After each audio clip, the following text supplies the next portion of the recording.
name is John Baranski. I teach eighth grade math, algebra, and geometry here at Washington. As far as what we're going to be studying in class, and I've thought it's really interesting as I've been prepping to teach eighth grade that eighth grade math really covers a lot of the same material that we teach in algebra and geometry in their first 2 years of high school. It's just a little more shallow and introductory.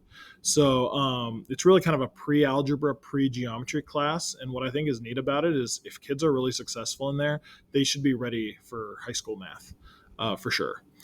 Algebra, we focus on kind of relationships with linear, exponential, and quadratic functions, as well as systems of equations, but mostly using graphing, doing story problems, solving those different kinds of functions.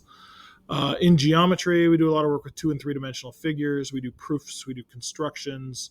Later in the year, we get into trigonometry, and conics. So it kind of so later on in the year, it wraps back around and we do a lot more algebra again, which is good, getting ready for Algebra 2 next year. I know the past couple of years have been pretty tough for a lot of students, so I'm going to be doing a lot of formative assessment this year to see if there are weaknesses I need to fill in as we go. I feel like students you never have a class where everyone's learning at the same pace. That's just not how people learn. But I feel like with distance learning, kind of the gap has become a little worse. And so I'm really going to try to work to fill those things in to make sure everyone's ready for their next year as we move on. The high school classes should have about the same amount of homework.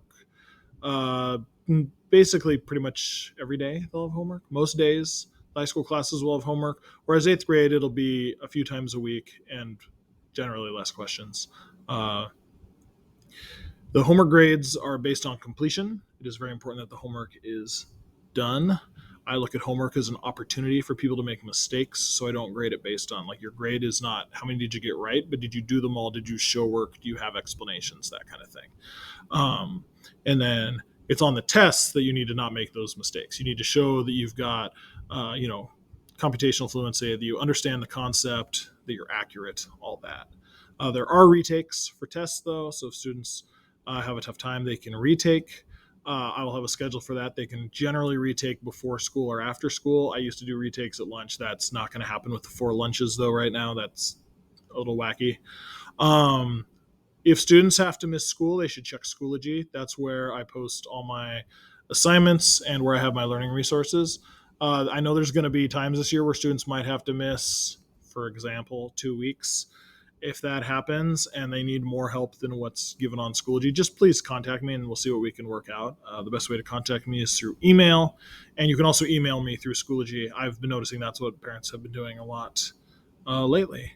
So again, this is John Baranski, math teacher. Thank you for watching my video. Let's have a great year.